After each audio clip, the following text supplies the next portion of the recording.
Yes. Welcome back to Straight Facts. It's Wednesday. The Don Hussam is here with me. Plus, man like Mo Gender, the judge, is in the house. Gentlemen, how are you both doing? The corrupt judge is back. You get me now that the Premier League football is about to kick off as well. But big up to you guys. We're back here. Another Straight Facts. You get me? I have my hammer is locked away somewhere. I was supporting West Ham, but then they got destroyed by Man City. Big up to everyone in the chat. Make sure you guys are liking. Make sure you guys are subscribing. And we're out here, man. It's going to be a beautiful return to Premier League football. I cannot wait. This international break has been absolute ass, to be honest with you, but we're here regardless. Yeah, listen, people. We're good. It's Wednesday. You know what to do. You like the video when you walk in. And then if you're watching this on the replay, because I know a lot of you guys do, like the video before you go in and enjoy. It's going to be a good show. There's a lot to talk about. Of course, Terry will brief you now about what we're going to talk about. But before you even listen to anything, hit that like button because it's important for the show. It's a horrific international break. Your help is needed. Just hit that like button. Yeah, it certainly is, especially as most of the news about everyone's clubs is negative. It annoys me. Like, there's nothing really positive, but we have to discuss it. It'd be irresponsible not to as a fan channel. Loads to go through today. We're looking at Odegaard's injury as the minimum time he's out has been confirmed, and it is not good. Plus, we're looking at Arsenal versus Spurs, getting the boys' take on that, and a look at the weekend ahead. Ronaldo slams Manchester United today in the media, plus big losses for the club. What does this mean? We'll delve into that as well. Plus a little talk on Ligt as he's getting absolute pelters, which I think are personally over the top, but we'll get to that later. But I wanted to start with Chelsea today, gentlemen. I wanted to. Of course. We'll get to it. We'll save that. It'll marinate. We will get to that. But I wanted to start with Chelsea today, gentlemen, because we know they are up for sale, and that news has been confirmed today, that also by a very, very credible source in the Chelsea fan community, Simon Phillips, that Egbali could now also be selling. There's an article that is out that has come from these gentlemen that speak about that in detail. So go and check that out. That is behind a paywall. But I think it's definitely worth taking a look at and reading if you want some really good information on Chelsea from their sort of perspective. On top of that situation as well, they're talking about moving stadiums, and Chelsea fans are angry. And I'm not going to lie, so am I. I am fuming about this as well. I really, really am. I want to play you all a quick video. If you haven't seen it already, the boys may not have done. Take a little listen to this. Chelsea must never leave Stamford Bridge, and this talk of us potentially moving is really troubling. Since the American venture capitalist billionaires came into Chelsea, they have done nothing but try to erase the soul of the club. No ownership has ever treated the fans worse than this one. They are trying to make us move out of Stamford Bridge. Thank God for the Chelsea pitch owners. Chelsea only exist because of Stamford Bridge. We are a one-club ground. Peter Odegaard, our best ever player, his ashes are currently buried underneath the penalty spot at the shed end of Stamford Bridge. And the connection that Chelsea fans have to Stamford Bridge going back generations is something that is simply not for sale. The only motivation to do this is money. And we were told when they took the club over that they were going to do everything within their power. They were going to exhaust every avenue to try and preserve our relationship with Stamford Bridge. That hasn't happened. They lied. Buy yourself a share now. Get yourself a Chelsea pitch owner's share now. It's imperative. They tried to do this in 2013 and we won. Looks like we're going to have to fight again. Rory Jennings not happy in any way, shape or form with the potential of leaving Stamford Bridge. This on the backdrop of the owners fighting in public, BULLIED versus Todd B, which we will get onto in this Chelsea conversation. But Mo, from your perspective, do you understand some fans being angry at the thought of leaving? I'll caveat this, though, with saying there are a lot of Chelsea fans that don't back this, that say they have to move for the progression of the football club and sentiment and heritage. And to quote Don today, just because some ex-player is buried at the stadium doesn't mean we should stay there. Whose side are you on in this argument surrounding leaving Stamford Bridge? I'm not on anyone's side here. I actually think that it's just the club is in shambles completely. The owners want to move because they want to make money, and it's publicly that the Clear Lake see this as a 10 years investment. which means they don't give a fuck about anyone, to be honest. They don't care about the fans. They don't care about you as a Chelsea fan. They don't care about anyone. All they care about is that in 8 years from now, they sell with a profit. It's an investment fund. Todd Bowley is a minority shareholder, right? It is. So I don't think he has a big say here. As for the stadium, as Rory Jennings is saying, I actually think he's going over the top. Arsenal left from Highbury, which saw them win a lot of trophies, and they went to the Emirates, and it's not a problem. The Emirates is better. Yes, the Highbury has a lot of history behind it. If there is no space for them to actually improve Stamford Bridge like Liverpool did with Anfield, clubs have to evolve, right? So I am not with anyone's side. I think Rory Jennings is going over the top with all this. Oh my God, Chelsea or Stamford Bridge. No, Arsenal weren't Highbury. That's not true. Where Inter wanted to leave San Siro to get a different stadium. Juventus left the Olimpico, which they were there for years, to build their own stadium. So I don't think, I am not on anyone's side. I see both sides, but I actually have to say both sides are wrong. Rory Jennings is wrong for, oh my God, Chelsea or Stamford Bridge. No, Chelsea aren't Stamford Bridge. The history isn't going to be erased. But also I can see why he's mad, because the owners are absolutely, these guys are clowns, bro. The Clear Lake guys, they're clowns. And I'm going to say this, it's the last thing I'm going to say. Whoever allowed Clear Lake to buy Chelsea from the Premier League just wanted to get rid of Abramovich because of the political side, without looking at the future of Chelsea Football Club. They did not care about who's running the football club as long as it's sold. It is very clear that Clear Lake don't see Chelsea as other than anything than just an investment. It's pure in 8 years, we want to sell. That's it. That's it. As simple as that. Spurs, didn't Spurs move as well to the new stadium, and look at them with it? Look, listen, it's over the top. It's absolutely over the top. This, oh, Chelsea are Stamford Bridge. No, Chelsea aren't Stamford Bridge. Arsenal weren't Highbury. And Tottenham Hotspur weren't. Can I ask you a question about that though? So Tottenham Hotspur rebuilt their stadium on the same pitch, the same place, right? So it's essentially they've just built a new stand around the same pitch. Essentially, they've moved it a few inches, but it's the same place.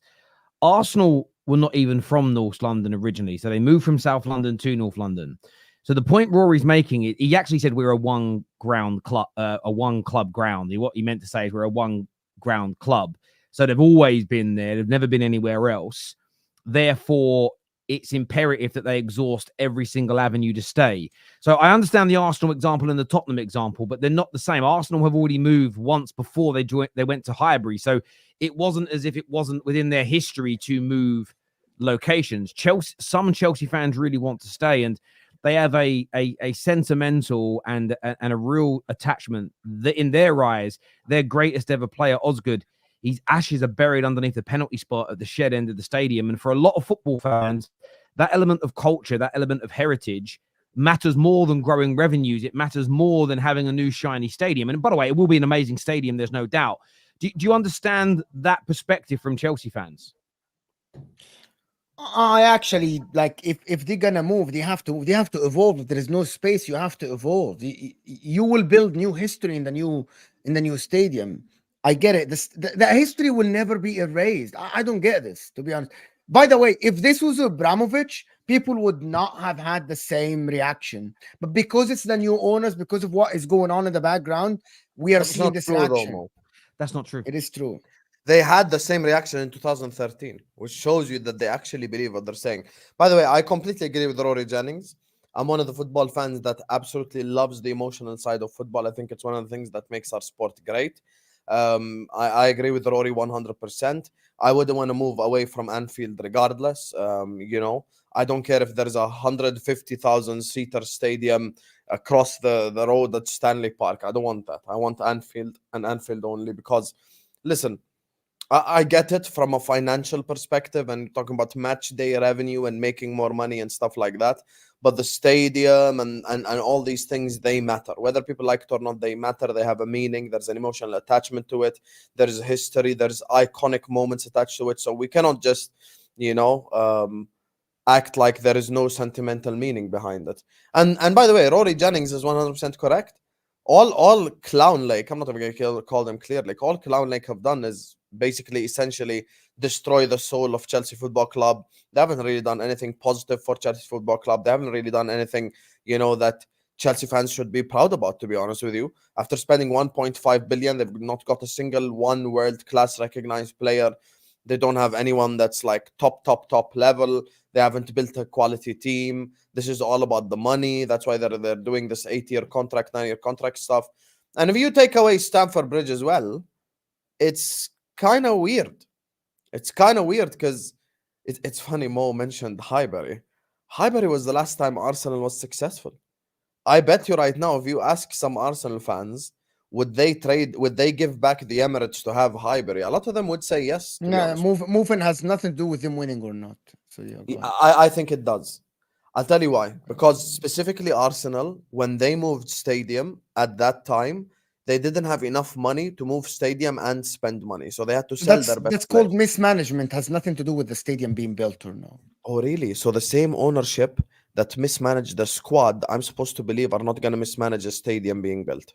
Yes, see, now we're on the same page. Okay, I said that the Clown Lake guys, the people that run the club, are absolutely wrong now in the current. Now we'll see what's going on, but that has nothing to do with them to see. Can I ask a simple question? So should Chelsea stay with the same stadium, even if there is no place to increase the to improve the stadium? You at Anfield, Liverpool at Anfield had the spaces to improve. Right? You don't think they should move? And let me ask another question then.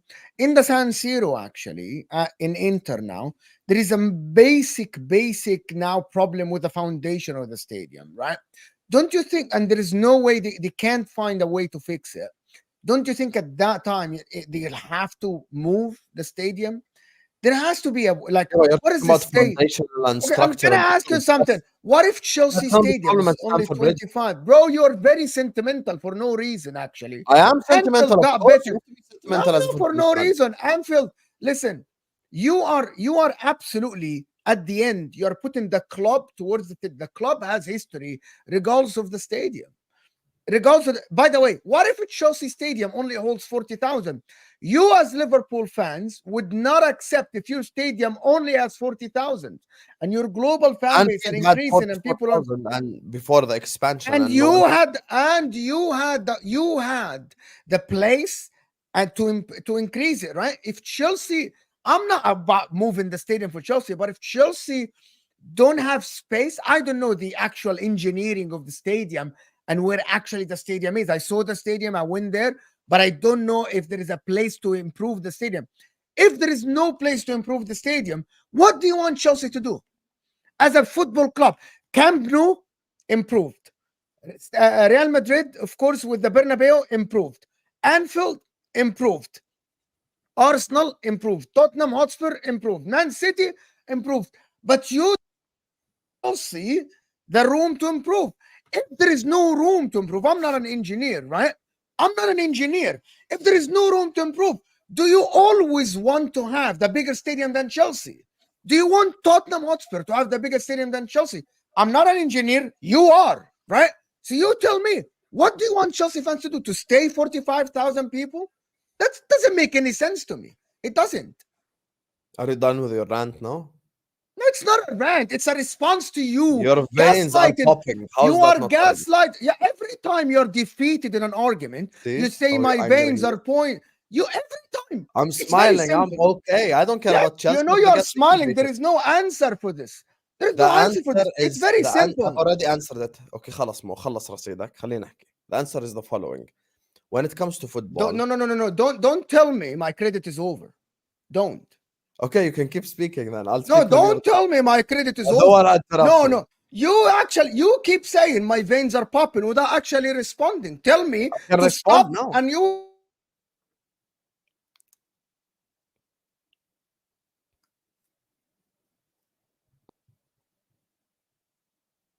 Is he lagging out or is it just me? You lagged out, by the way. Yes, for some reason the internet. Yeah, Corey Jennings hacked your internet. Anyway, here's my thing. Listen, Mo always looks at things from a logical perspective. Mo always looks at things from like a numbers perspective, from a money perspective. I'm a more sentimental fan. I'm a more emotional fan. This is normal. Like I just don't think that Chelsea should move away from the bridge. I don't think that, they should do that, to be honest with you.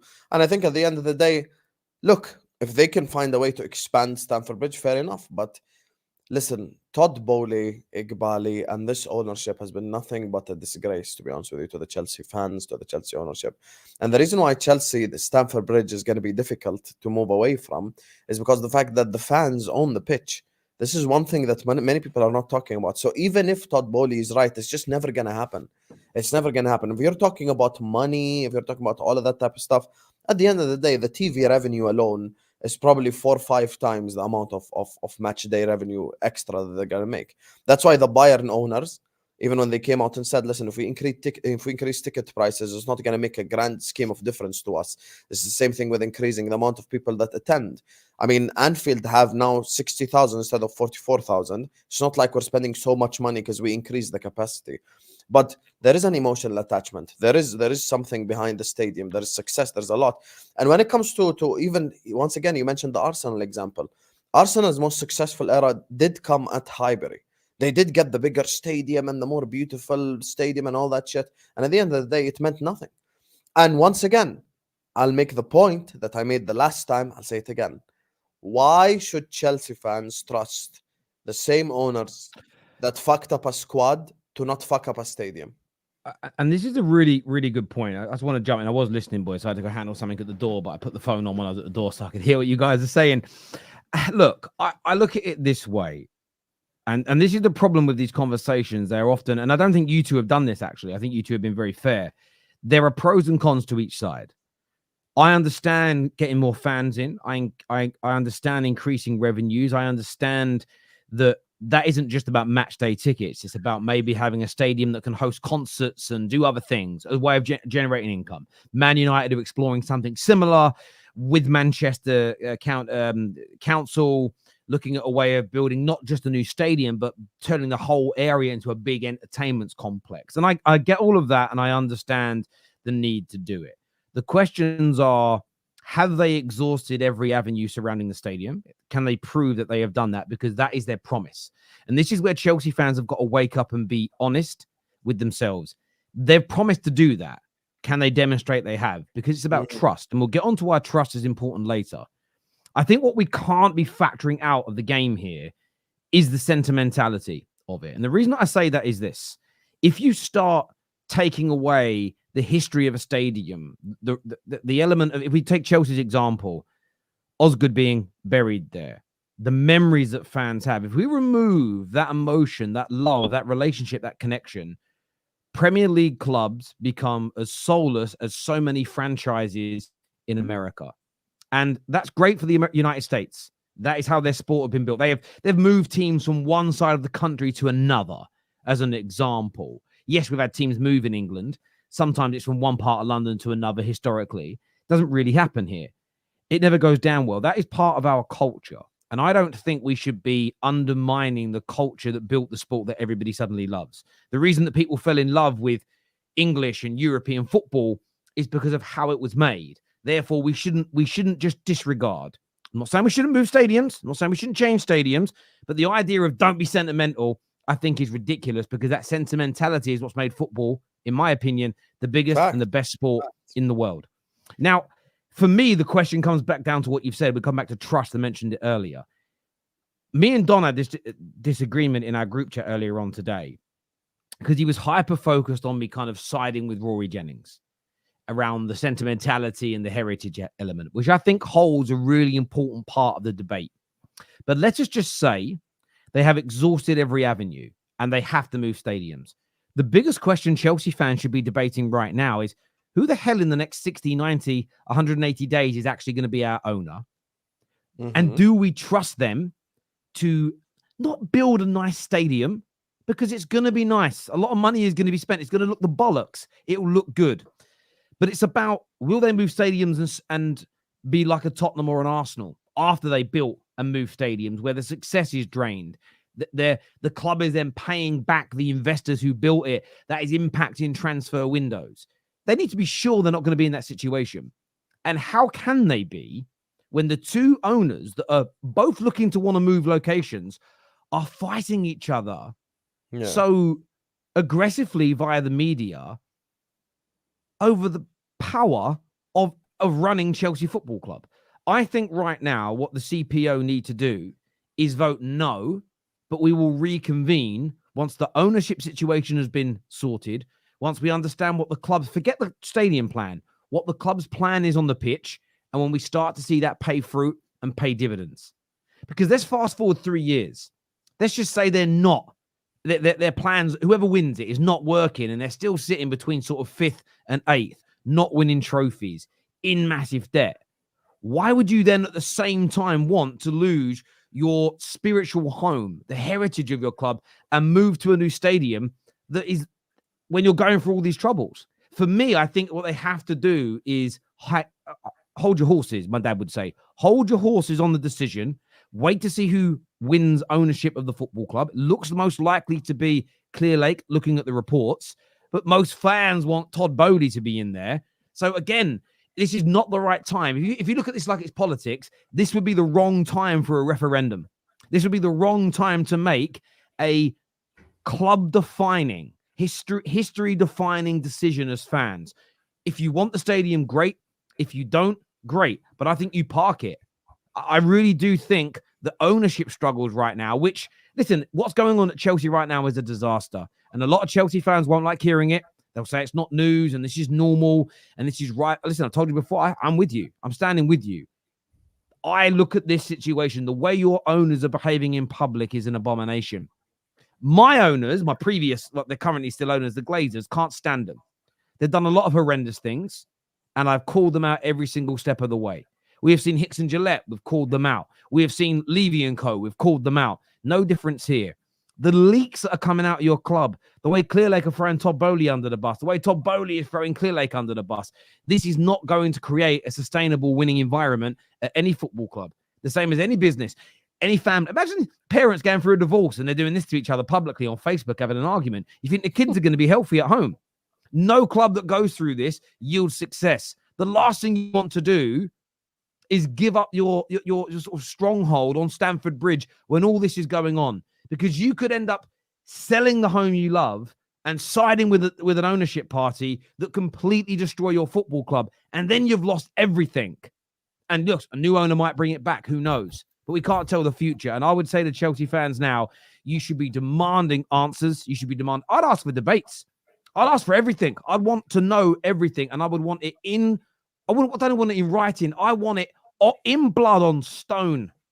In blood on stone. Because I do believe that the culture and the history of all of our football clubs is absolutely worth fighting for every single step of the way. Because you know what? It's part of the culture and the fabric of this country and of this continent. Football is such an important component, and I'm proud of it. And I don't just think these venture capitalists should be allowed to do what they want and given a free rein. Because, listen, go and do some research about what venture capitalists do to a lot of businesses. They're fucking pirates. They are pirates that go in and strip out. And the last thing you want to do, Chelsea fans, is be sold by the bright lights, like a moth to a light. Be sold by the bright lights and then find yourselves in a few years worth more money because of the new stadium and sales, but nowhere near where you want to be. And the examples I keep seeing are Arsenal and Spurs. Do you know what's really ironic in that, Chelsea fans? And I mean this with all my heart. All I see Chelsea fans and Chelsea fans do is laugh at those two clubs.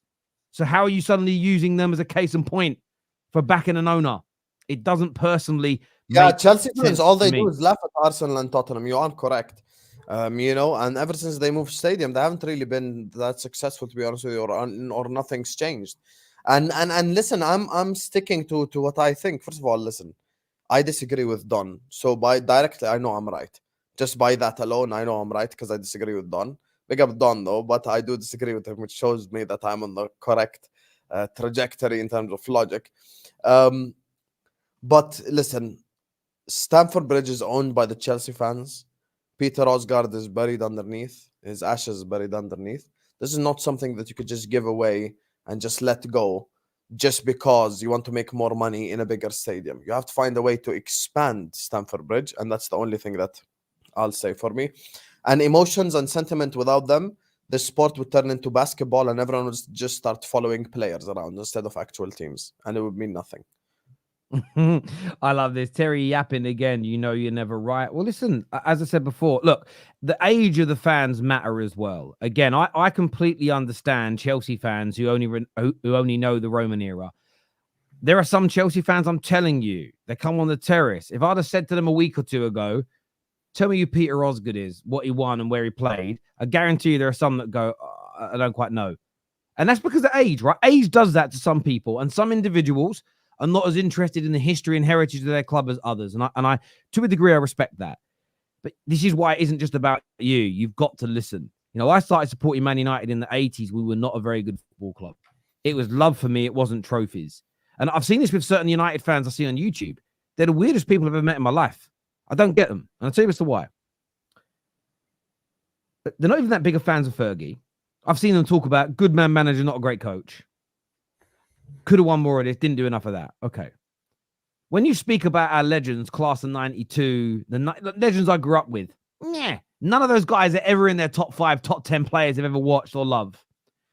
They hate hearing about the old days. They don't care about the DNA of the club. And they, like the rest of us, they've hated the last 11 years. And I sit there sometimes and think, what made you fall in love with the club in the first place? And the only logical answer is, you fell in love with the trophies because they were a way of you bantering people. And it made, I think some people have like a connection to football that's like, well, I look like a smarter, better person. I look like a winner if my football club wins. I think some people identify with their football club in that way, which is really crazy because some of the most successful people in the world support some of the tiniest football clubs you could ever imagine. It doesn't really equate in that way. You look at Andrew Lloyd Webber, one of the greatest songwriters and songwriters that has ever existed, supports Leyton Orient. Like him supporting a small team didn't stop him running Broadway in the West End musical, did it? But the point I'm making is I don't quite get it. I think you have to care about your football club at a deeper level than just the trophies. Doesn't Ed Sheeran support Ipswich, I swear? Yeah, Ed Sheeran supports Ipswich, but therefore it dictates how successful. But some people identify like that. Some people really do. Some people really do. Terry, leave Chelsea alone. No, I'm not going to not talk about Chelsea because I'm just Chelsea fans. You know, I want to call out the Chelsea fans for one thing, and I think this is it's the time to just be honest about Chelsea Football Club. The problem with the Chelsea fans is they're just moving like a bunch of cringy little us against the world piece of shit, and everyone's just bored of it. Like, you're all boring. We get it. You all think everyone hates Chelsea and everyone's jealous and everyone wants to be you. No one wants to be you. No one's jealous. No one gives a fuck about your football club. You're in the news every day because there's some new drama. Your owners are fighting each other. Your players are having drama. What the fuck you want me to talk about? You want to sit up here and talk about something else? We're going to talk about other topics as well. So there's no obsession. No one's jealous. Your club's been shit for the last 3 years. And ever since Todd Bowley and Iqbali took over, you've been nothing but a laughing stock and a banter club. You've had 6-7 managers over the last 3-year period, and you have been nothing but crap. All you do is just laugh at Spurs, who have been better than you in that period of time. Laugh at Arsenal, who have been exceptionally better than you in that period of time. And you have went and you have been an embarrassment to the Premier League over the last 3 years. And all you do is just be sensitive and cringy and act like it's us against the world. The world isn't against you. You're just shit. That's just the reality of it. You're shit. You're crap. You've just drawn to Crystal Palace at home, by the way. Like, your last result is a draw to Crystal Palace at home. You're fighting for top 4 after spending 1.5 billion. If Liverpool spend 1.5 billion now, we'd win the quadruple 4 years in a row. So just wake up, smell the coffee, and realize that no one's jealous of your football club. No one's annoyed. Stop moving like a little bitch. Because last season, when Arsenal lost the league, you wanted Arsenal to be spoken about. When City won the league, you wanted City to be spoken about. When Liverpool fell off, you wanted Liverpool to be spoken about. We spoke about all those things. I came on Straight Facts after Atalanta, after losing to Crystal Palace, after losing to Everton, and I still spoke normally without having any of this stuff. The Stamford Bridge stuff is in the news. Todd Bowley's in the news. What you want to talk about? My fucking eyebrows? Get a grip, Chelsea fans. No one will stop talking about your club. It has nothing to do with obsession. Has nothing to do with any of that. The same guy is coming back with a comment, let us cook. What have you cooked in a 2-year period? 3 years under Todd Bowley, what have you cooked? Salmonella. That's what you have cooked. You have cooked diseases. You have not cooked anything that anyone can eat. You've been nothing but a garbage football club that has been joked and messed with for the last 2-3 years because you have been an embarrassment. You have paid 100 million for Mudrik, 100 million for Enzo, 150 million for Caicedo. You've splashed the cash across the whole last 3 years, and in the end of the day, you're fighting Spurs and Aston Villa for top 4. But we can't say anything because we're jealous and obsessed. Let us cook. Do you know what's really funny about it is this? I'm not slamming anything about Chelsea Football Club in terms of their history, their heritage. I'm not even talking about their fans. I just don't think right now you've got owners that have a clear plan and are running you well. And I care about how football clubs are run. I care. I've looked at my club, Man United, and all I've ever been told is how good we are. By the way, we announced losses of another 130 odd million pound today. 48 million of that, by the way, was their legal fees that they charged the football club for the buyout that earned them billions of pounds. That is the leeches, the venture capitalists that my football club has had. And I'm talking from a position of experience. And they promise you the world, and they give you a little bit and they pull it away. I've had it in my own personal life experience with businesses. I've worked at companies where big VCs come in and you're like, oh, we're getting this investment. They talk up what they're going to do. They start doing a bit of it and they strip out and gut the organization just to make profit. And 9 times out of 10, if you're ever working at a company and a venture capitalist is coming in to invest in the business, I promise this to you now, and you can take this to the bank, start looking for a new job. It never goes how they promise, ever.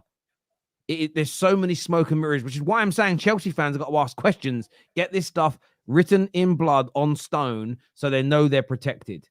You really have to do that. Even if you're just being overly cautious and cynical, I still think you've got to step up and do this and get this and get this done. A comment here says, Terry, what are you going to say when United get a bigger stadium? What stay at Old Trafford? Well, we are looking to move locations, but it's literally next door. So it's going to be built on the same land. And Old Trafford will remain if we build a new stadium. It will be slightly downsized and used for the under-21s, under-18s, and the women's game. The Munich tunnel and the museum will remain, and it will be part of the new complex. So there'll be 2 stadiums next to each other, all part of Old Trafford. So that's different. And if Chelsea bought the land and we're building a new big stadium next door, I don't think any Chelsea fan would have an issue with that. If they were keeping both stadiums, one was being downsized. So yes, but if Man United say, right, we're moving to the other side of Manchester, building a new stadium, I will not be for it, even if it's 150, 160,000 seater. I think that is wrong. It should stay where it's from, in my humble opinion. Talk for yourself, Lewis. Well, listen, your name's Avran Glazer, so of course you don't care about Manchester United Football Club. You can't. Don once complained people banter Chelsea in the last 2 years. Arsenal have been bantered for 20 years. Get in effing line. Well, that's just what happens when your team isn't in a good situation. Or it's just what it is. I'm not even bantering. I don't feel like I'm bantering Chelsea today. If you take what I'm saying as banter, I think you're warped. I think your mind's warped. I'm genuinely worried about the future of your football club. You can tell me I don't need to be. Fair enough. Osgood would want what's best for the club, which is moving for a bigger venue. Rivals won't. Some diehards won't. But it's best for business. Do you know what? And that's a really good and sensible argument.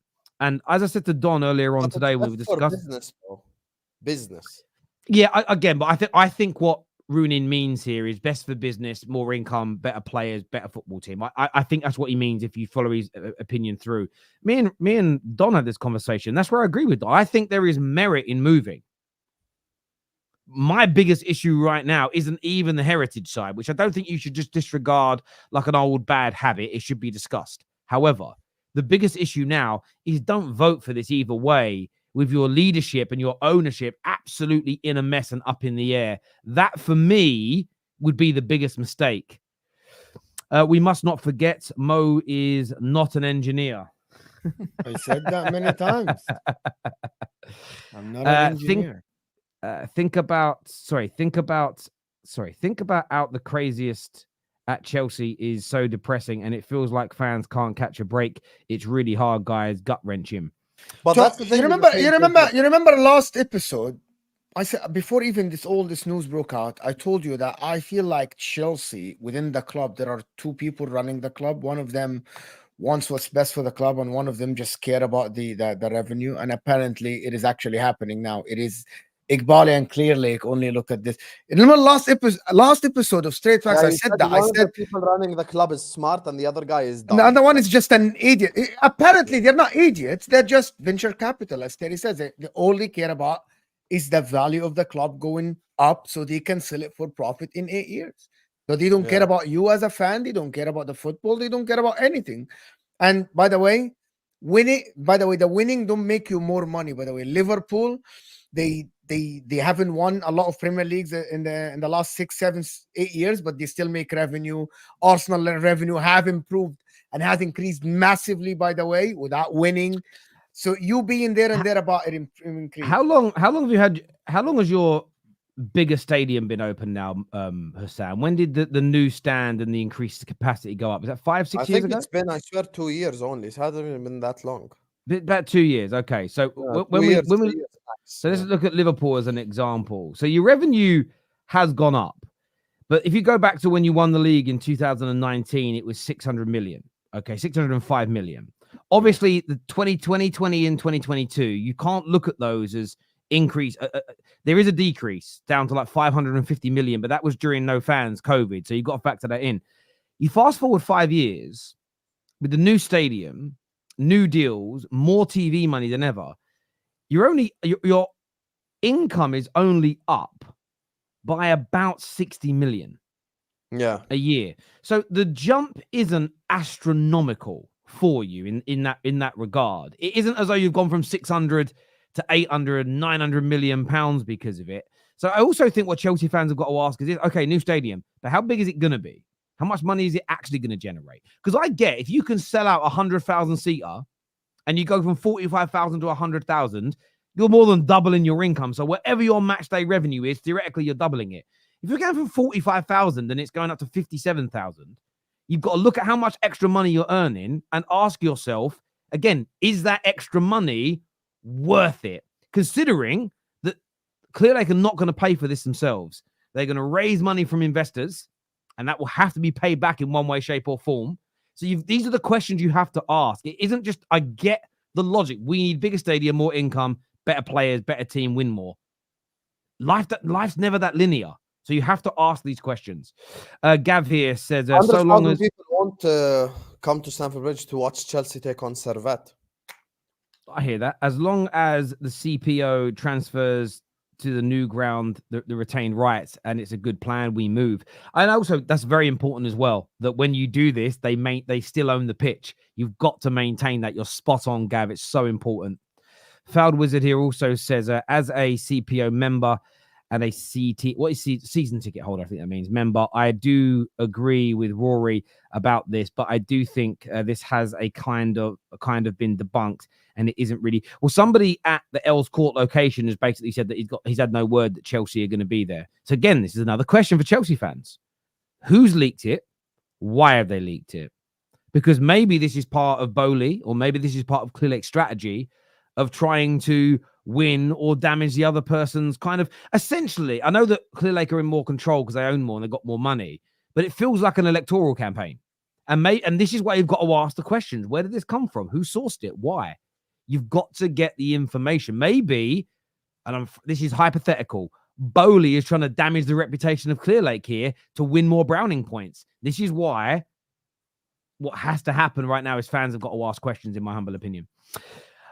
Big update on Arsenal. I want to play another video for you. This is what they've said about Martin Odegaard's injury. By the way, hit the like and the share button. Get that done now, people. Let's take a little listen.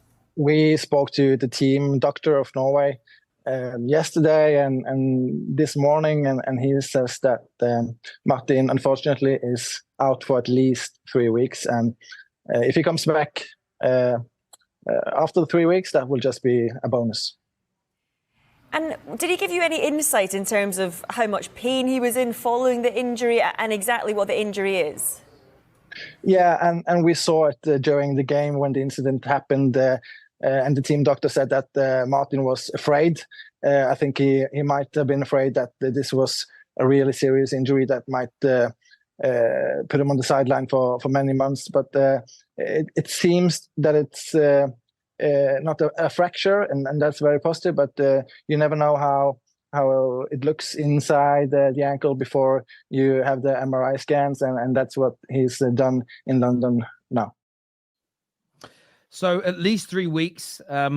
It could be up to 2 months. They're saying it's unlikely he plays in this next batch of 7 to 8 games before the next international break. Mo, how damaging is this going to be for Arsenal with the other players, the Calafioris, the Morenos out, Declan Rice missing for the North London derby?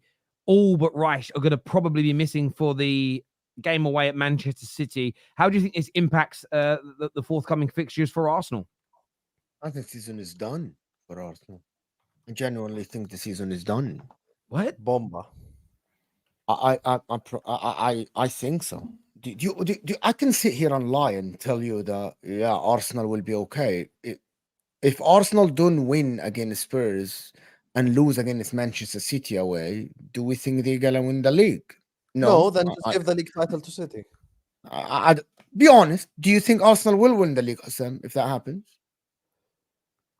Okay, Be can I honest. just start this section? What's that? No. Oh, you want to gaslight Arsenal? You want to gaslight? No, I don't want to gaslight. Let me start. Oh No, trust me. God. No, trust me. Don't do a Terry and do Arsenal. No. What do you mean? I'm not gonna do a Terry. Don't do this, bro. 1 second, Mo. Can I just explain? Can I explain? I'm gonna let you go. خليه اسمع انت تحكي بعديه لانه انت your take is stronger. Let me say this about What this. the F? This situation currently will prove either that the negative Arsenal fans are correct or the positive Arsenal fans are correct. Now is the time. Watch. One second. Now is the time for Mikel Arteta to earn his money.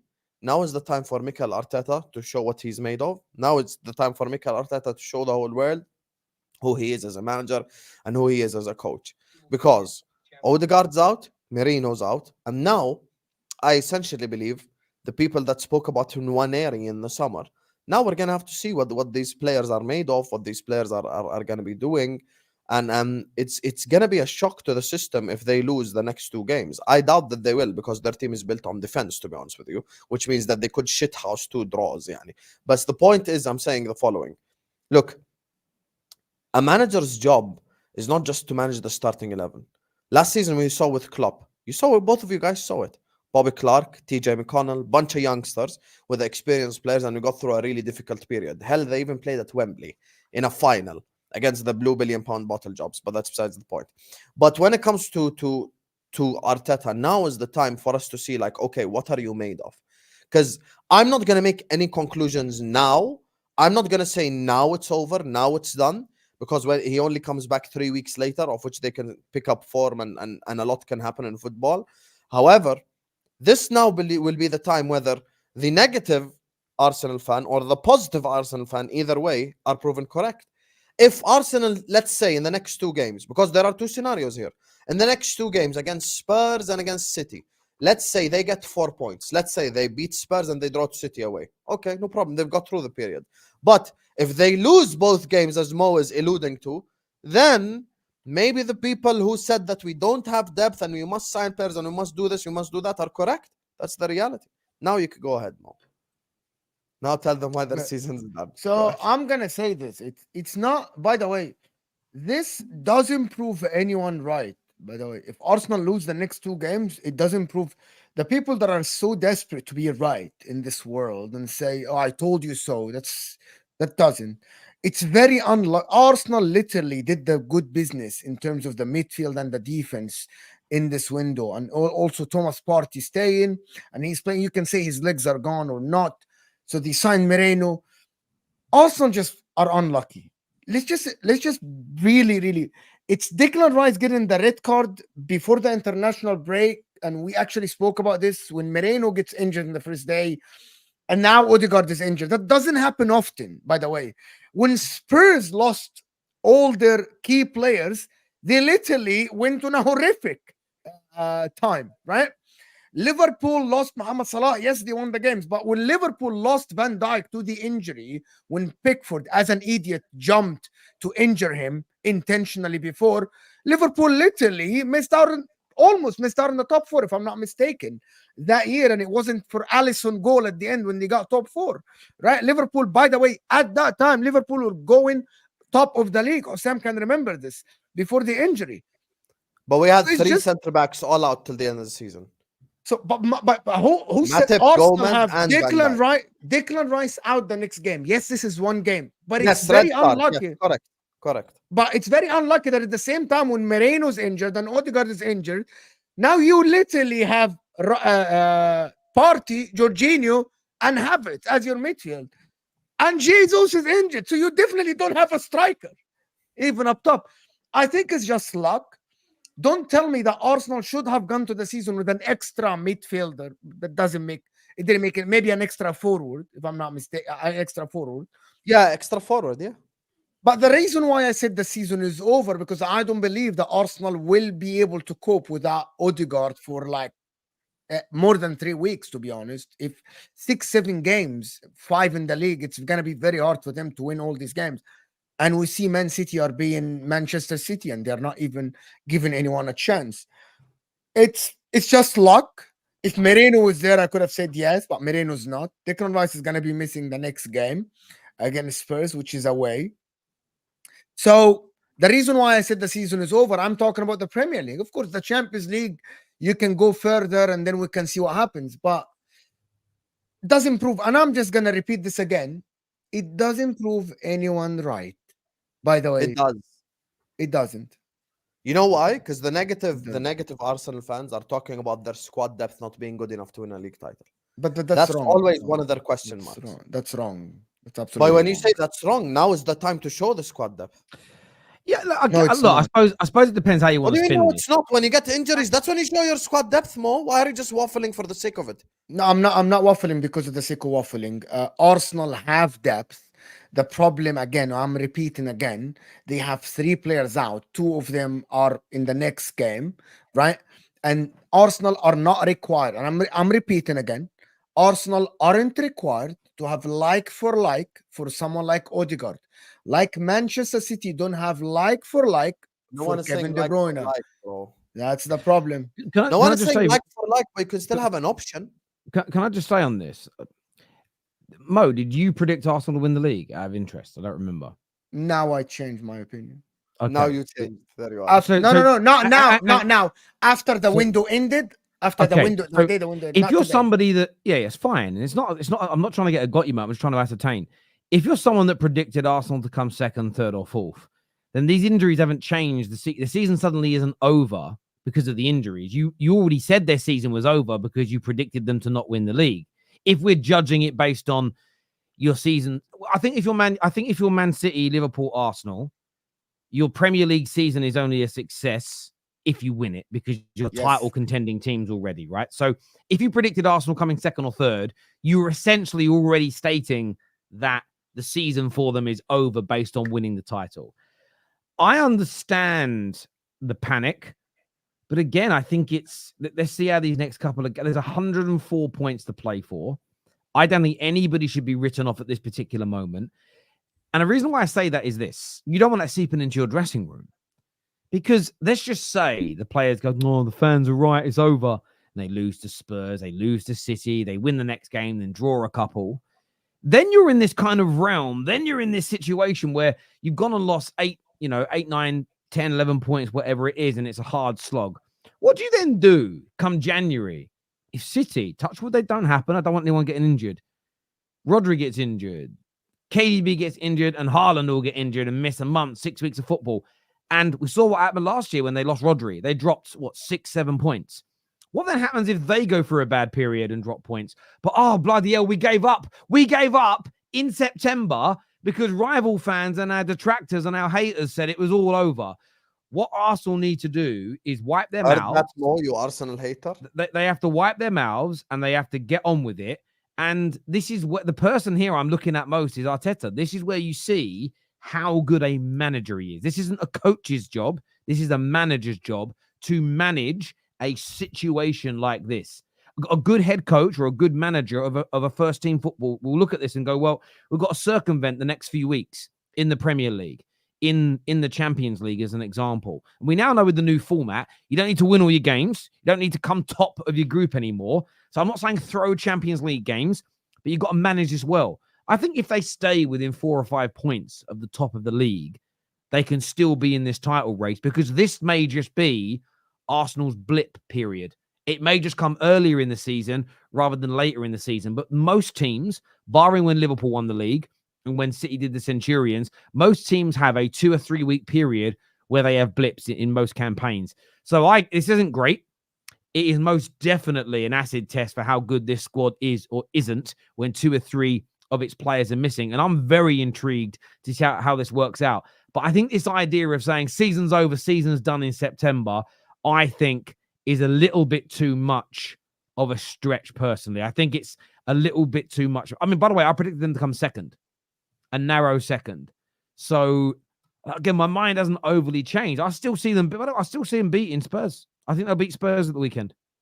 I look at the Spurs team, and of course, Spurs can win. I'm not saying Spurs have no chance of winning, but Arsenal were pretty much better in every area. I'll be honest with you, if Spurs do not beat even, Arsenal, it says more about Spurs than anything else. But if you look at it now, include the injuries, who's got the better goalkeeper? Who's got the better defense? Who's got the better midfield? Who's got the better attack? I still think you're picking Arsenal in every single category.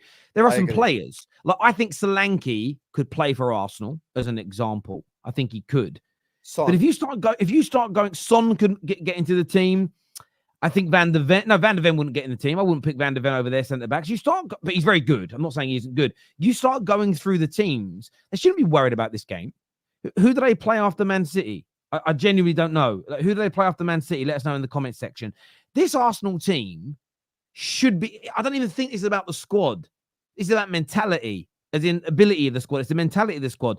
They're good enough to win those games. They're maybe not good enough to beat City away, but their first team don't beat City away. After Man City, they've got Bolton in the Carabao Cup, and then they've got Leicester in the Prem. But then after that, they've got PSG in the UCL. Okay, so but let's just keep it domestic for a moment. League Cup shouldn't be a problem. Oh, they've got Leicester, Southampton, and Bournemouth. Yeah, they'll win those. This is exactly the point I'm making. So they should beat Spurs still. They say they lose to Man City, which they invariably do away from home, even when everyone's fit. They're probably still going to beat Leicester. They're probably going to still beat those teams. You get through that period, they shouldn't be falling off, in my opinion. Arsenal, there should be no excuse for Arsenal massively falling away from this title race in the next 7 games. For me, that is a cop-out. That is a cop-out for the rest of the players that are fit and the manager. Because I think they're a better team than Spurs, and they're a much better team, even with the injuries, than these other sides they're going to be playing. I think it's crazy to write them off right now. They're too good to be written off right now. So you don't think they're going to fall off in the next 2 games? You just don't?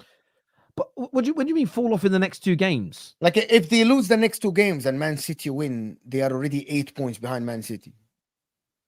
Okay. So when you say fall off, I mean, look, from that point, I still predict them coming second. So do I think they can still come second from that point? Yes.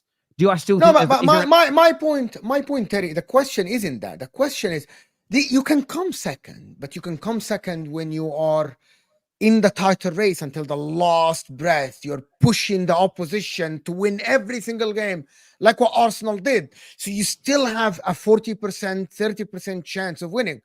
Or you can come second where City are in game week 32, having their hands in their pocket. I understand that, but I think you're over-egging the fall-off. Like, I don't think losing the next 2 games is a fall-off, because what if they had their full-strength team and lost it? They could have lost these games even with their full-strength team. I think it's too early to crown anyone champions. I think it's too early to completely write them off. All it then takes is City in October or November to lose 1 and draw 1, and Arsenal win those 2 games, and suddenly they're 3 points behind them, and we're all going to sit here and go, oh, that big panic was for what? I think it's over-egging it. It's a tough time. There is pressure on Arteta. There's pressure on the players to deliver in this next 7-week period. But this idea of a fall-off, I don't even understand it. It's not a fall-off. I think to lose a couple of games. But with here's the thing. I'll tell you one thing about Man City this season. With Man City, there's only one player and one player only that if he gets injured, they're screwed. Haaland. Because there is no replacement. Last season, they had Alvarez. Think about this logically. Last season, they had Alvarez. So when Haaland got injured, they played Alvarez. They did that. Now they have no replacement for him whatsoever. You cannot play Savio up top, cannot play Grealish up top, Doku, whoever. They're all not strikers. But with Kevin De Bruyne, they've won a league title without him before. Rodri, they've won the first 3 games. I mean, they could afford to go without Rodri. Maybe not against Arsenal, maybe not against Liverpool, maybe not even against Spurs or one of their bogey teams or whatever it is. But 90% of the league they could beat even without Rodri. Their problem is just Haaland because they have no replacement for Erling Haaland. As soon as Haaland is out this team, I mean, even look at the West Ham game. If Haaland wasn't playing in that game, I don't even think they win that game to begin with. Now, maybe Manchester City without Haaland could beat, Ipswich and Burnley and whoever the hell is like in the bottom 10 teams. But anyone from the top 10, like a Brighton, like a West Ham, like a Newcastle, like any of the bigger clubs will hurt them if they have no striker, if they have no Erling Haaland. And that's my honest thoughts on it. But when it comes to Arsenal, obviously, look, I'm looking at Arsenal this season. And this is the season for them, regardless of any excuses, to win something big, whether it be the UCL or the Prem. I don't think now it's anymore the season of like stuff like, oh yeah, now is the time for Arsenal to hug each other and kiss each other and say we tried. Arsenal must win this season. There's no more any of this bullshit. They must top off this 700, 800 million pound thing with actually winning something. And I think this is the problem for them. With Man City, I promise you, it's only Haaland that will affect them negatively. It's only Haaland because they got no replacement. Rodri, people say Rodri. 1 second, let me say this. People say Rodri. People say Rodri. Terry, bottom 10, bottom 15 even teams in the league. You're telling me they cannot play Gundogan, Kovacic, or any of these guys DM and they'd get away with it? No, I understand that. And this is the thing for me. I understand if you're an Arsenal fan or a rival, and you don't think this Arsenal team is that good, you think the manager's overrated, you think they're you've been in the title race, but it's a bit of a fluke, or you'll fall off at some point, you've been punching above your weight, then I understand having 2 or 3 of your better players injured, and you're like, we really are going to get exposed now. I actually understand that train of thought, and there's no point. That debate isn't about whether they're right about the injuries. That's a debate about whether they're right or wrong about the overarching Arsenal. But if you're like me, and as people will say, the Arsenal terrorists and glazing Arsenal, that same overused, proper milk banter, I think they're a very good team. So therefore, I see them have a few injuries, and I don't sit there and go, bloody hell, they're falling apart now. I would look at Arsenal if they get 3 points out of the next 4 league games, and I would say there's no excuses. That would still be an abomination of performances and results, regardless of the injuries, because I think they've been title contenders for 2 years in the hardest league in the world. That proves your game by game pedigree. There's still another level to go to have the mentality to win, which I understand. But I just don't think, I think they're too good a team for us to be writing them off, especially when they're playing Spurs, especially when they're playing teams like Leicester and Southampton and Bournemouth. They should still be winning. And by the Declan Rice will be back. Sitting on Spurs right now. No, it's not about. I'm not trying to shit on Spurs. Spurs are a good team. Arsenal, look at the last 2 seasons. That's not what you're saying. You just put Spurs in the same category as Leicester and Southampton, which I love. I'm here for it. I'm putting them in the only category they're in the same right now. They're above those 2 teams. They're in the same category as they're playing Arsenal in the next few weeks. But let's look at the Premier League in the last couple of seasons. We all know. I think if Arsenal are playing Man United at Old Trafford, it will be. You would expect Arsenal to win against Man United at Old Trafford now. Well. Arsenal very rarely win at that ground, to be fair. But if we look at the last couple of seasons, but right now maybe, last season, Arsenal finished 23 points ahead of Tottenham. Season before that, they finished 24 points ahead of Tottenham. That is not just a small gap. That is a Grand Canyon-sized gap between the 2 football clubs. So this sudden idea that Arsenal get a couple of injuries, and by the way, Calafiori isn't starting anyway. I don't think Moreno starts. They've got 2 starters out. Spurs, by the way, are not going to have Basuma. Spurs haven't exactly been purring this year. I don't think Arsenal have to worry about Spurs. City's the Yeah, game but they have to City, worry. okay, City, but that's one game in there where you go, bloody hell, they're probably not going to win that now. The rest of them, I would expect, if I'm an Arsenal why fan, Mo loves I'd expect them to exaggerating. win. I don't understand this. And this is both sides. I don't get the Arsenal fans that back Arteta, back their team that go, that's it, it's done, it's over. What the fuck are you talking about? You told us how great you were. Show some chest, put some expectation on your team, and go and win. If you're someone that's never rated this Arsenal team, then it kind of makes sense. I understand your point. I'm not going to challenge you because I don't want that debate. But yeah, it's strange to me that people are absolutely writing them off. I find it exceedingly premature, if I'm being honest with you. This super chat from Patrick says, one issue is that last season Arsenal rotated their team the least. Does that indicate a lack of trust from Arteta with the squad he has? I mean, potentially, it may do. I mean, some of those players are gone now, as an example. I'm really intrigued to see Smith Rowe this year because I get the feeling why Smith Rowe didn't play a lot. I'm intrigued to see whether he gets picked up injuries or not when he starts playing regularly, but we'll see. Window underwhelming to an extent, yes, but no club can mitigate 3 starting midfielders getting injured. One suspended. Still think we can beat Spurs and get a result versus City after. I mean, you got to look at the other way. What would you, Mo? So you're writing this season. Ivory Ultra is one of those guys, like, bro, Yeah. you always support the channels and stuff, but you always overdo it every single time on the positive But end. okay. Man said 3 starting midfielders injured. Who are the 3 starting No, midfielders? I think he means 3 missing. I think he means Yeah, but Moreno, Calafiori is Odegaard. not a starter right now. Marino's not a starter. But hang on. I'm trying to answer, Hassan. Wait. I think Rice ain't injured, suspended. I think he's just mistyped. That's all it is. There's 3 missing for the game. However, let me ask you a question, Mo, based on this super chat. If they beat Spurs and get a draw away at City with these injuries, what does that tell you about their season? Yeah, it's that Arteta absolutely changed. That Arteta can change from the last 2 seasons, where he can absolutely have the same plan, same way of playing without his starters. That was the criticism of Arteta over the last 2 seasons. That when your main players are out, you cannot absolutely like get the same plan. Like when Saliba was out, they lost the league. When Partey was injured, they lost the league, and that was the problem. So for me, that would tell me a lot, but I haven't. I can't sit here predict that Arteta has changed until I actually see it. No, I understand these that. are the 2 games. That makes sense. Uncle Mad said Moreno would start. What the F are you talking about? I mean, he hasn't had a preseason. He hasn't played a game of football since the Euros. I think to expect him to start the North London derby would be a push, my friend. If everybody was fit, I think he'd be on the bench, my friend. Come on. I think he'd be on the bench, my friend. If we're being absolutely honest with ourselves, if Arsenal don't beat Spurs or City, Premier League is over. Luke Skywalker here asking everybody to hit the like button. Thank you very much, Luke. And yes, get that done. We're nearly on 1,000 likes, so let's get this up, please, people. Who's out for Arsenal and Spurs? Thinking to bet on Spurs. I don't actually know. I haven't looked. I don't think they've even got the previews up yet on a lot of the websites because of international break. But let's see if they do. I can't bet because it's haram dakai, but I'll tell you something right now. Betting on Spurs is a death wish. Don't ever bet on Spurs, bro. Don't Don't do that. Even I learned from last season. Yeah, they haven't put them up on the websites yet. But I know Basuma's out injured, according to a report. So we'll see.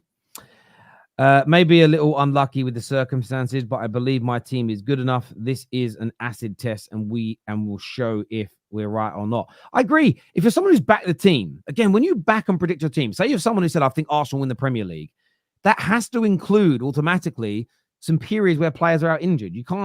I think you can't change your mind because of a couple of injuries. It's crazy to me. But viewers, give us your thoughts and give us your feelings in the comments section below. On the Top 6 show tomorrow, we're going to be debating it in more detail. And tonight at 8:30 on Heated, we are going into Arsenal's season where it's Arsenal special. Friday, we're doing one on Chelsea. So make sure you're tuning in. Our new shows, Heated, will be live tonight, 8:30 on the Football Terrace. Why is the Ligt getting so much stick? Boys, why is the Ligt getting so much stick in the media today? I need to ask you, boys. Because he played like shit. And this is normal. Terry, stop defending your players all the time. You United fraud. Stop it. every time you have to defend every single United player. He's shit. He's been shit. He hasn't done anything special, you get me, and he has to earn his stripes back. I said from the beginning, when the Bayern Munich thing happened, I said the better player is going to be Mazraoui. I said it. I know ball. I watch the sport. I knew Mazraoui was going to be a good signing from the beginning. I said it. I knew that there's players you've signed that's going to be a good signing. Matthias de Ligt is not that good. He is a good player, and that's it. He was the shit 6 years ago. Listen, Lucas Moura was playing for Spurs. Pochettino was Spurs manager. That's how long ago that shit was, when De Ligt was good. And he had moments here and there and moments here and there, blah, blah, blah. But the De Ligt is getting stick because he played like shit for the Netherlands. And one thing about, I don't know if you've seen this, but one thing about Dutch media is they just don't fuck around. Like, the Dutch media is just so brutal. Did you see what Van der Vaart said about Bellingham? He was like, Gravenberch is better than Bellingham. That's what he said. Yeah, like, of course he did. But look, the thing I'm going to say is this. I saw the first goal where he plays a pass, and it was a really poor pass, and it was a mistake. There's no doubt about it.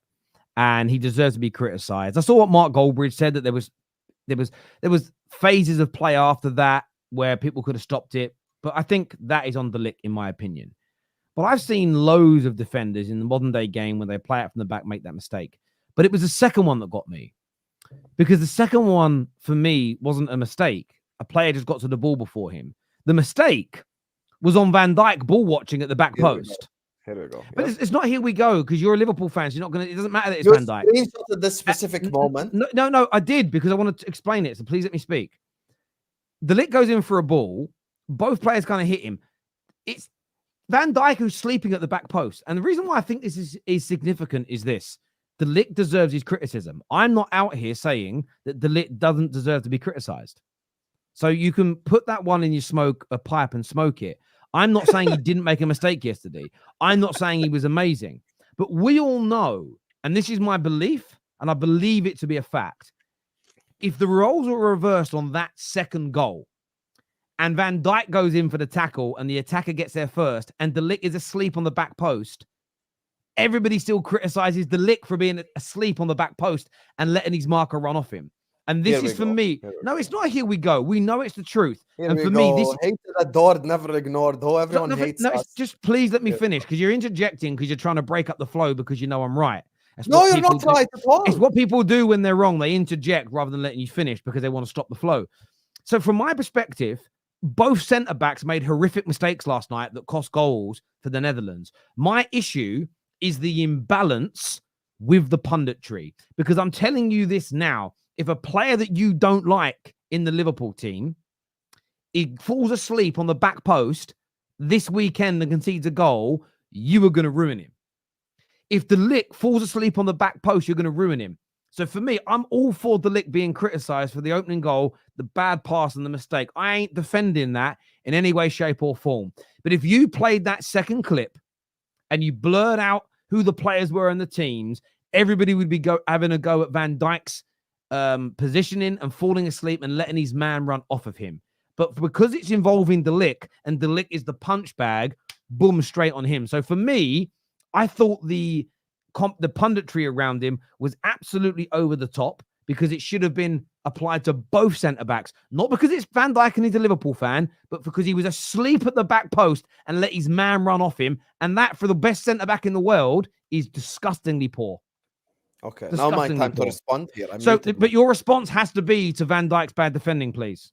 No, my response will be to everything you've spoken about. I want to speak about Van Dijk's bad defending first, please. First of all, Virgil van Dijk has already been slaughtered by the Dutch media before. So I said from the start, the Dutch media are very critical. The Dutch media don't mess around. They criticize everyone. They don't care. So this has nothing to do with De Ligt hating or whatever it is. De Ligt is not that important for anyone to hate him to begin with. When it comes to Virgil van Dijk, the reason why he has you all on strings, and it's the same with the Arsenal fans, is, listen, Virgil van Dijk, even at 33 years old, whether you like it or not, is still the best centre-back in the world. Even when he plays for his nation, he plays well. So Arsenal fans don't like it when Saliba makes a mistake for France, because they think that Saliba and Van Dijk are comparable. United fans don't like it because they think that someone would come for Van Dijk's throne. The truth of the matter is, that moment, before you paused it in that exact moment, before the screenshot is where De Ligt made a mistake. Now it's not the end of the world. Even if De Ligt made a mistake, doesn't make a mistake. He doesn't make a mistake. He doesn't win a tackle. There's a fundamental difference. That's a bigger problem than because no. even No. I'll tell you why it's not. No. You said it's a bigger problem. I'll tell you why it's not a bigger problem. Because Van Dijk's gone asleep. You don't go asleep. You never assume even in the football. Hang on. No, if your striker's going through on goal and a ball gets crossed, but he assumes that the defender's going to clear it and stops his run, you would be fuming that your striker didn't anticipate a mistake or the ball getting through. The same works in defense. Van Dijk has to defend until the whistle, which means he has to anticipate that ball coming across. He can't just let his man go because the Ligt didn't win a tackle. Not winning a tackle isn't a mistake. Okay. Even in the screenshot that you showed on the screen, Van Dijk was in the correct position, in the correct time, but there were two French players around him. And the person that's falling asleep, if you actually notice, is the left back. That's the person that's falling asleep, not even Van Dijk. Van Dijk is there in the correct position. But it's on De Ligt to make that tackle. Yes, Van Dijk now here, look at how compact it is. Van Dijk is actually in the correct position. Look at the two next to him in the same green area. The two next to him are the ones that fell asleep, not him. He's in the correct position in the correct time. De Ligt should be making that tackle, and the two on the left-hand side should be running alongside the two players. But this is the issue for me. He's actually, by the way, let's agree. De Ligt should make the tackle. I can accept that because I'm not biased here. De Ligt should have made the tackle, but not winning a tackle isn't a mistake. A mistake is falling asleep. And if Van Dijk does his job, that ball is still simplistically cleared. And then, do you know what's funny? No one's talking about anything else that's going on. My issue, and forget the Dutch being brutal. I've seen them be brutal to everybody. I'm not worried about that. My issue is the lack of fairness when it comes to punditry. We see it so often with so many players. Certain people get crucified and others get a free pass. And I agree with you. I agree with you. Van Dijk is still the best centre-back in world football. And you know, you've been on many shows with me. I've praised him and praised him and praised him over the years, and I still do. However, I just looked at it last night and I could see the Man United pile-on. I could see that let's ruin this player. Let's destroy his confidence because that's going to serve our purpose when it comes to Man United. That's fine from fans and rivals. But when I see it from the British media this week, when it comes to Man United, wrote articles stating that Ten Hag lost his third game on a bounce in a testimonial that he didn't lose. Don't tell me other people get treated the same way as my football club does. It's an absolute abomination. I'm not saying you should be... Go on, ask me a question. I'd ask you a genuine question. Liverpool Forest is the next game for Liverpool. In that specific game, Diaz misses a one-on-one and Mo Salah misses a one-on-one. The game ends 1-0 to Nottingham Forest, we lose. By definition, myself and a lot of people will criticize Diaz more than we criticize Mo, because Mo's been there, done that, consistent, proved it, done it over a longer period of time. This is completely normal. Same thing with Van Dijk and De Ligt. You've got it the wrong way around. No, you've got it the wrong way around. You should always criticize the more talented players more. If Mo's one-on-one on goal, we did the numbers last week. This man has an efficiency level of 86, 87%. I expect Mo Salah to score more than I expect Diaz. If they have identical chances and Mo Salah misses them, that's a bigger mistake because Mo Salah is the better player. The better the footballer, the higher the expectation. Therefore, the mistake should be highlighted more and focused on more because it's a bigger issue because they're a much better football player. Always. No, but that's not how football works. Because Mo Salah is how it works. No, that's how because life works. Mo Salah's done 150 times already. That is nonsense. If you're at work, okay, and you're an experienced engineer as you are, and there's someone next to you that's working there who's less experienced and isn't as good as you, and you both mess up, you're in more trouble because you're more experienced and better. That is exactly how life works, my friend. I've worked as an engineer. I know what I'm saying. You're lying then. There is no way in life. There's no way in life. There's no way in life that less qualified, less skilled, and less experienced people get into less trouble and get disciplined. Get into more trouble and get disciplined more than more experienced people with more expertise who are better at their jobs. Not at school, not at work, not in sport. Nonsense. Nonsense. The less experienced engineer would be the fall guy of the mistake. He's the one The that's gonna fool get guy, sacked. exactly. The fool He's guy. gonna get You've sacked. done yourself. Why You're out of here. Get out of here. He would be the guy that gets The fool sacked. guy. He would be The fool guy. The scapegoat. The scapegoat. The scapegoat. 1 second, Terry. You're shouting over the Ligt. He's played 3 games for Man United. He ain't even a Man United established player yet. When it comes to the engineering example that you gave, the guy that's less experienced will be the guy that gets the blame. He'll be the guy that loses his job. He'll be the guy that they get rid of. Because the more experienced guy is the more valuable guy. The more you talk, the more L's L's you're taking. 1 second. When it comes to Van Dijk and the L's next you're thing, taking. and even my Salah and Diaz example, the reason why it works in the reverse of what you're saying is because these players have a sample size, because these players have consistency, because these players have done it for a longer period of time. When they do make mistakes, even if they are at the same level as the other guy, they get criticized less because of how great they are. Yes. So, as you've just admitted, there's 4 guys. Here we go. Mo, can you confirm a few things for me? Did I not say that De Ligt should have been criticized for his poor performance yesterday? Yes. Yes. So I am doing nothing to defend De Ligt's mistakes. What I'm talking about is fairness from the media, from pundits, and that they execute that equally. At the same time, you have just admitted, and Mo can confirm, that De Ligt, because he's not as good and because he's not as experienced, is the fool guy when mistakes happen. Do you know what? We will protect the better player by putting all our energy onto the lesser guy. You just admitted it, and it's exactly what I think is wrong in punditry. I am only going to be honest with the way I think you're a very, very good YouTuber. I've got bigger expectations of you when you come on my shows compared to someone like Matt, because you're better. It's not different. It's the same logic. You are better. You're more experienced. Sam, let me ask a question. If me and Matt make a mistake, you would get rid of Matt, but you wouldn't get rid of me. That's the point. But hold on, Sam, there is no big fool guy still. Hold on, Sam. If Liverpool play tomorrow, Sam and Liverpool play tomorrow. Van Dijk gets a 6 out of 10, and Konate gets a 6 out of 10. Who's more at fault? And you lose the game. Mo, your questions make literally no sense to anything what we're talking about. Actually, generally makes no sense. Man said he gets a 6 out of 10. He gets a 6 out of 10. Who's at fault? Who made the mistake? Who didn't make the mistake? All of this counts. That's the thing. In the picture that Terry showed, I don't even think Van Dijk made the mistake. You're not even answering the question. Yeah, because your question is a nonsensical straw man question. Stop being upset and think. Stop being upset. Calm down. Sam, calm down. I'm calm. That is the one shouting and your veins pop. You calm down. Calm down. When you are more talented, more expected from you. I think this is a given, Hassan. This is just logic in life. Less criticism.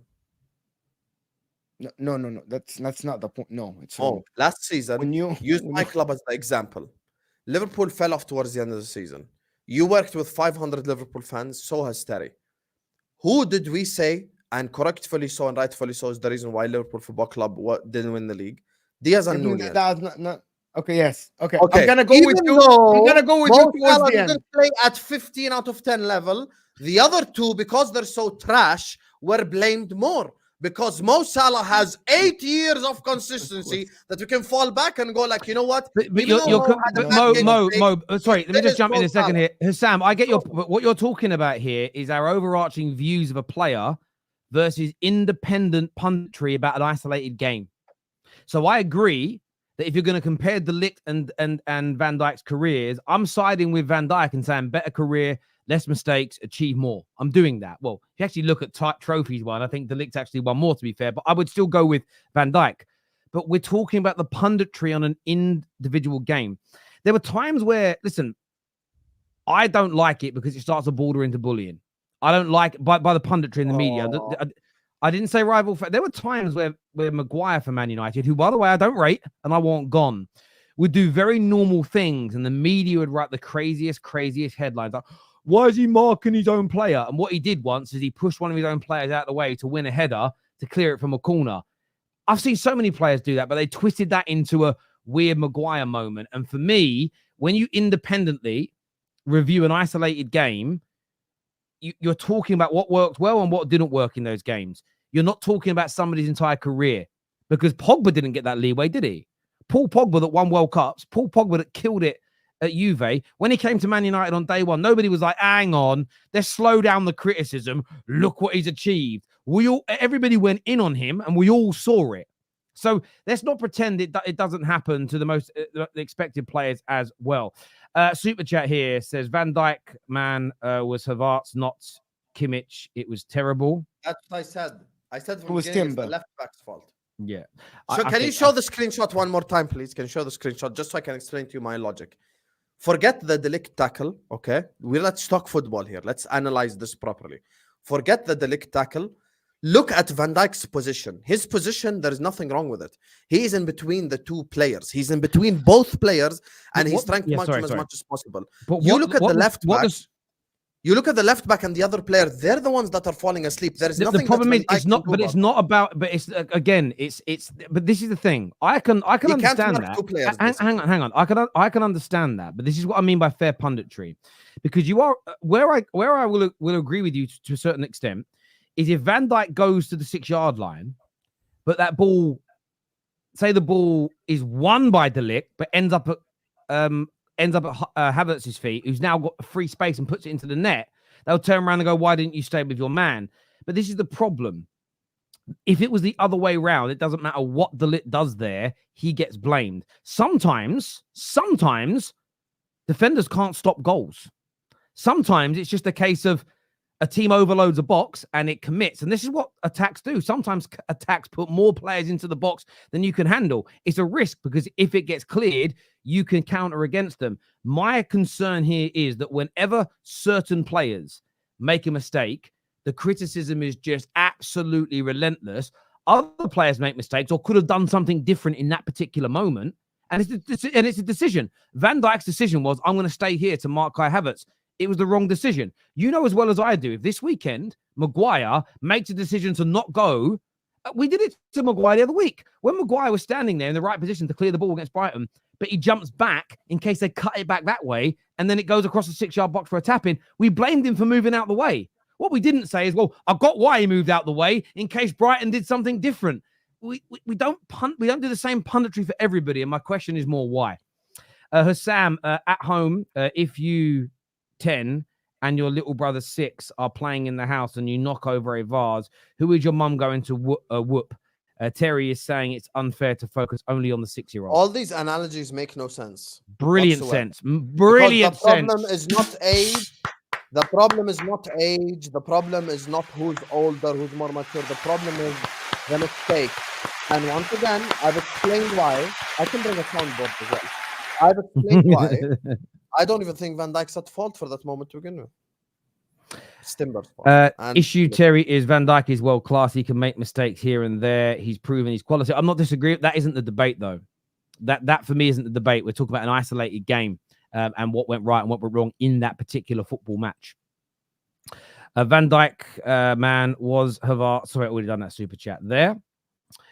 Why are we acting like De Ligt didn't have a shocking Euros? Again, we're not. That isn't what I'm saying. I haven't sat here for one single minute and said he doesn't deserve criticism. So this, again, remember, I'm very careful with my words when I had this conversation. I didn't say he didn't deserve any Mama, hold on. I actually think De Ligt didn't play in the Euros.